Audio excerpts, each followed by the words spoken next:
I've lived on Meadow Lane Street my whole life. It's a quiet neighborhood, rows of modest older houses with cracked sidewalks and large oak trees whose roots bulge up from the ground. People move in, people move out, but one house has always stayed the same, the one at the very end of the street. It's old, much older than the others. Its paint has peeled to reveal the gray wood underneath, and the shutters hang crooked like they gave up years ago. The front yard is overgrown, the kind of weeds that seem to claw toward you as you pass. No one stays there for long. It's almost a tradition. Someone moves in, they're friendly enough, then within a year, they're gone. My dad used to joke that it was cursed, but everyone knew it was just falling apart, not worth the trouble. At least that's what I thought. When the light first flicked on in the house one evening, I noticed right away. I'd gotten used to it sitting dark and empty. A figure moved behind the curtain, just a shadow at first, and for a second, I felt uneasy. Something about the way the shadow lingered, like it was looking back at me, even though I couldn't see its face. The next morning, I saw him for the first time. My new neighbor. He was an older man, tall and thin, with white hair slicked back and skin so pale it almost glowed. He wore a crisp black suit as he stood on his porch, watering a patch of dead flowers. "Good morning," he called out when he saw me watching. His voice was deep, polished. "Morning," I replied, trying to sound casual, though something about him made my chest tighten. I wanted to believe it was just nerves, the weirdness of new people. But it wasn't long before strange things started happening. It started small. I'd hear sounds at night, scraping, like nails on wood, coming from his direction. Then there was the smell. Faint at first, but by the third day, it hit me like a wall when I walked past his house. It was sharp and metallic, like rust and old meat. One night, I couldn't take it anymore. I cracked open my bedroom window to see if I could figure out what was going on.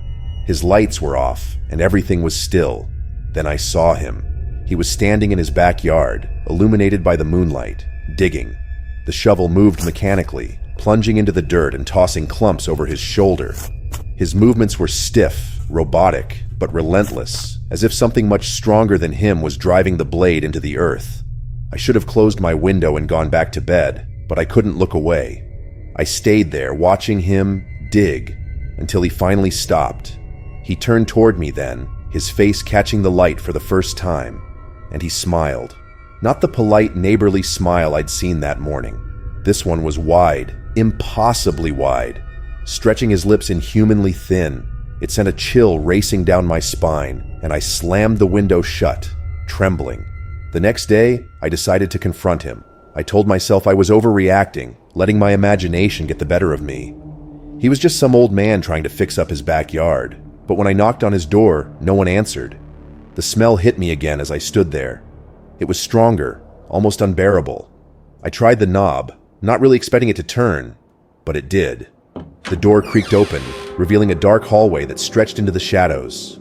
"Hello?" I called out, but my voice sounded small, swallowed by the house. I stepped inside, just a little. The floor groaned under my weight.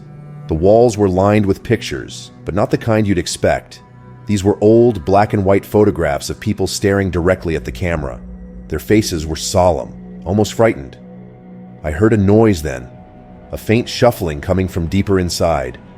My heart pounded, but I forced myself forward, one slow step at a time. The smell grew worse as I reached the end of the hallway, where a door stood slightly ajar. The noise was louder now, a wet squelching sound that turned my stomach. When I pushed the door open, I froze. The room was empty except for a single chair in the center. On it sat a tattered teddy bear, its fur matted and darkened with something I didn't want to name. But the walls, they were covered in scratches, deep grooves that spelled out words I couldn't fully make sense of. Run, leave, help. The air shifted and I turned to see him standing behind me, his head cocked to one side like he was trying to understand why I was there. "You shouldn't be here," he said, his voice calm, almost gentle. I didn't wait for an explanation. I bolted past him, my feet barely touching the floor as I ran. I didn't stop until I was back in my own house, the door locked, every light on. That night, I couldn't sleep. Every sound made me jump. Every shadow seemed alive. I kept telling myself it was over, that he wouldn't bother me. But deep down, I knew better. At 3 a.m., I woke to a faint tapping at my window. It was him. He stood there in the dark, his face pressed against the glass, his breath fogging it up. His lips moved silently, forming words I couldn't hear, but didn't need to. Run. I called the police that night. When they arrived, his house was empty. No furniture, no photographs, no man in a black suit. Just an overwhelming smell that clung to the walls. They told me he'd probably skipped town, that I'd scared him off. But when I went back to my room that night, I found something waiting for me on my bed. A teddy bear. Its fur was matted, dark, and damp. I moved out of Meadow Lane Street the next day.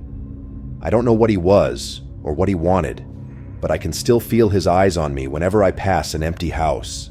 And sometimes, late at night, I swear I hear the faint sound of a shovel digging.